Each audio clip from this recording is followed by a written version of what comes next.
comments while I'm talking, okay? Um,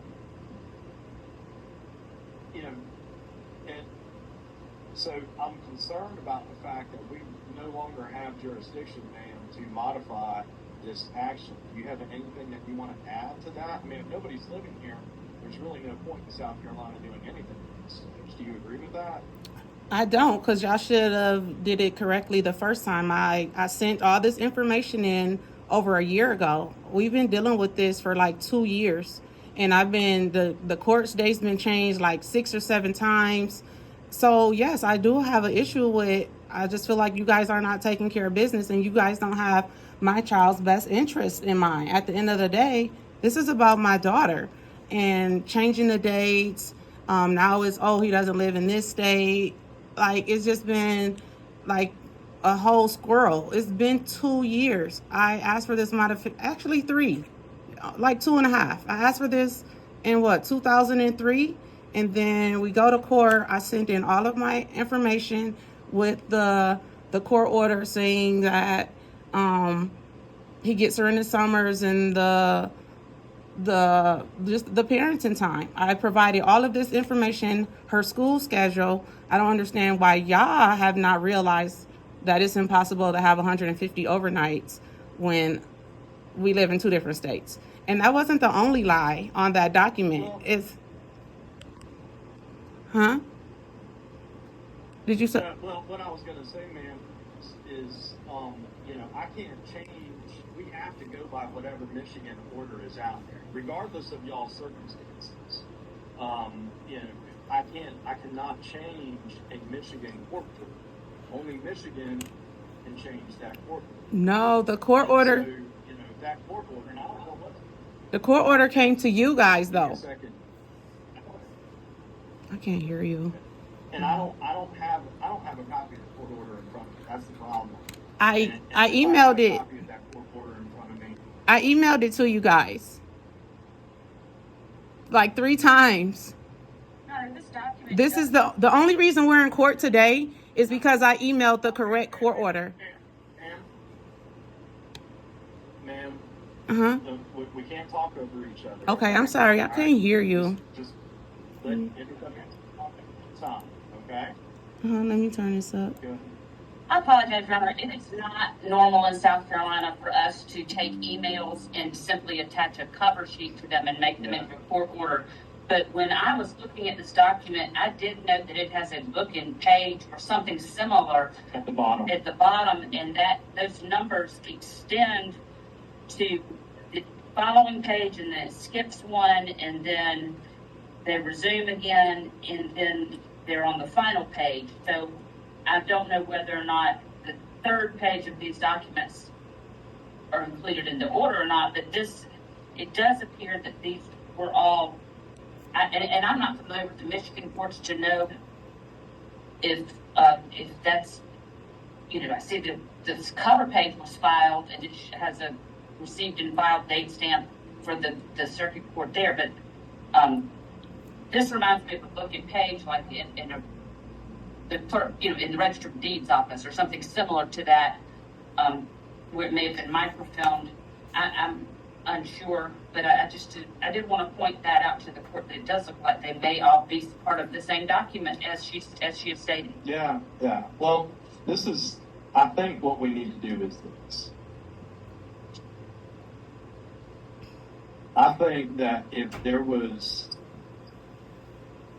scrivener's errors or a misperception of what the amount of overnights that Michigan allowed, then that is the original order from South Carolina that modified child support was issued by Judge Guyton.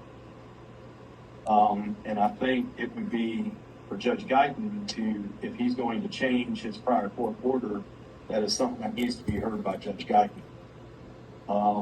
And this is what I'm going to do. I'm going to continue this hearing. I'm not going to modify anything at this time. I do believe that any future modification actions need to be brought in the state where the defendant lives. So if that's Michigan, that's where the future modification action needs to go. But in regards to whether or not Judge Guyton's order was incorrect because we used an incorrect order.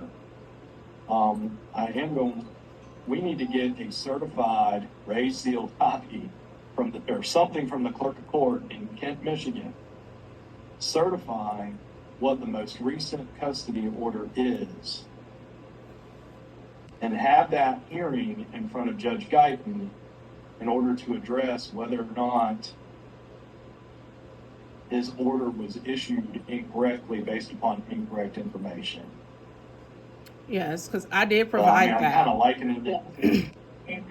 Ma'am, Your Honor, can I object? Am I gonna get to No more, say no more. Nobody's talking right now. I'm talking. And it may be that it's correct. I mean, I don't know, because I don't have an original with the clerk of court certifying that this is a certified true copy of the most recent custody order. And so, and quite frankly, I would feel uncomfortable retroactively or going back in time and changing Judge Guyton's order anyways, because that's an unappealed order from earlier, or from last year, from February of last year.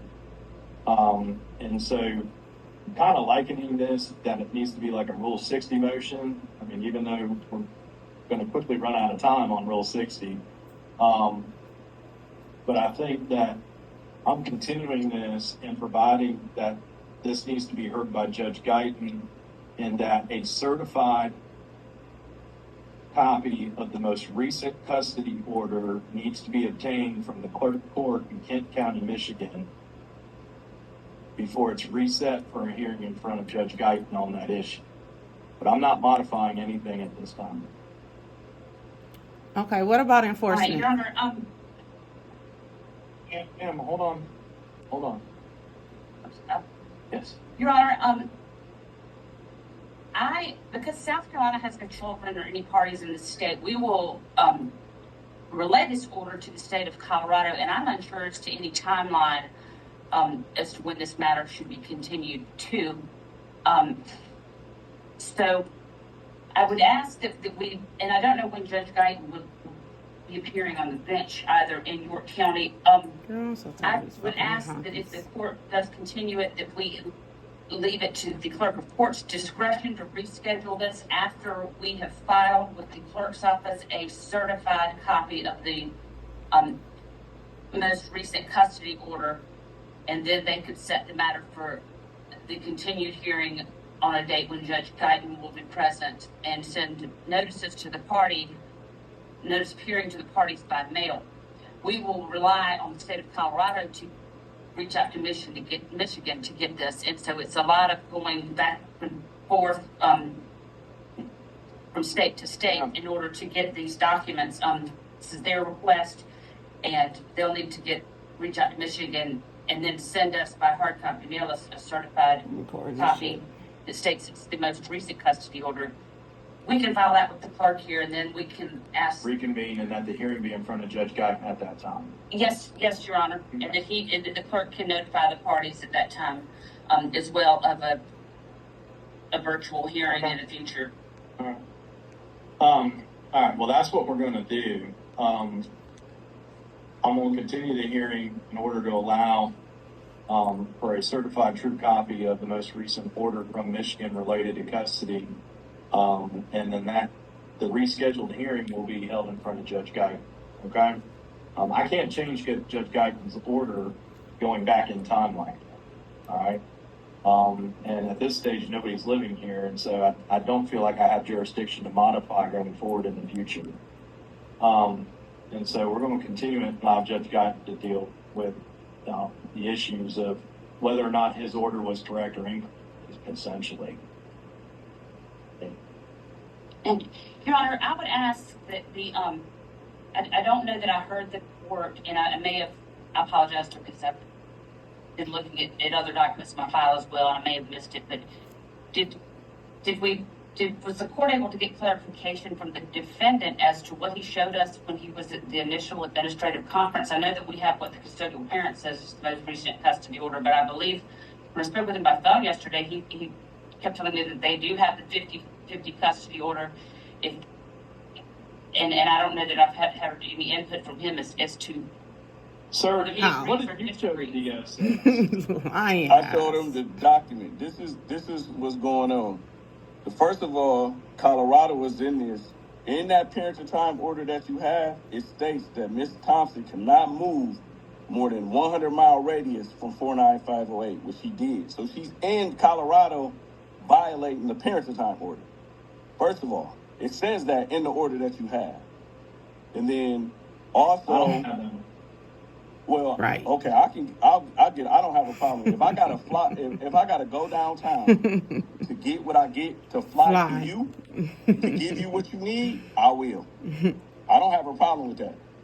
Because that's one thing. Two, in the order that we do got some amendments, there's communication devices. My daughter right now has an iPad and an iPhone that her mother has taken from her and won't let her communicate with me. I can only communicate and call her on her mother's phone. Well, Three. hold on, sir. Those issues aren't before me. Yes, Okay? we're talking about child support, well, boo. Well, all I, the document, the The question document I gave. hold on. We can't Okay. talk over each other. The question I have for you is, Yes. was what order did you submit to DSS when you came down here back in February? That's it, and that's all. What Answer the order question. did that? Was that an order that said, I'm on does that order say you have 150 overnights or not? Yes, it does. That's the original. Yes, yes, it does. Was that order ever modified to say that you don't have 150 overnights? No. Okay. Your Well, the Honor, problem is I don't really have any orders from. And what I ask is that it Just a is second. can I speak or no? Yes. Hold on. Everybody stop for a To second. draft the order as, I understand Y'all these other funny. issues are not before the court. I was simply, thought that, in the event that he could provide a copy of whatever he had with us, it seems that there's an issue as to which order is the most recent from Michigan. We will put it upon the state of Colorado and ask them to get a certified copy, of the most recent order filed in that state. And the other matters I don't believe are before the court at this time. No, that's correct. All right, folks. What we're going to do is exactly what I said before. We're going to request that Colorado request the most recent current copy of an order, certified copy, from the Kent County Clerk of Court's office in Michigan. And then this hearing will be continued and it will be rescheduled in front of Judge Guyton, who was the judge who issued the first modification order in South Carolina back on February 21st of last year. Okay, and that's going to be my ruling. Okay. Your Honor, I'm asking why can't we just move it back to Michigan and you guys not deal with it? That's all I'm asking. Listen, if Colorado wants to send it to Michigan, there's nothing against it. They can do that. I'm saying right now we do not. I don't have jurisdiction to modify going forward in the future. And I agree. But what Ms. Thompson is saying is that it was never originally done correct in the first place. And so she may be right, she may be wrong. But that's not something I can decide. Only Judge Guyton can do that because Judge Guyton is the one who signed that order. Okay? Mm-hmm. So all I'm doing is I'm allowing y'all, I'm continuing this hearing, but I'm only continuing it for purposes of what Judge Guyton previously ordered. Now, any future modification case does need to be filed in the state of Michigan where you live, ma'am. Or if he lives in North Carolina, in North Carolina. If he lives in Texas, in Texas. I mean, but that's something that, ma'am, I think you can talk to the state of Colorado and they usually direct how that goes forward, going forward in the future. Am I correct in saying that, Ms. Sullivan? Yes, Your Honor. That's what I thought. All right. Well, that's going to be my ruling, and that'll conclude the hearing, okay? Best of luck, Thank you. y'all. Thank you. All right. Thank you. A whole fucking waste of time.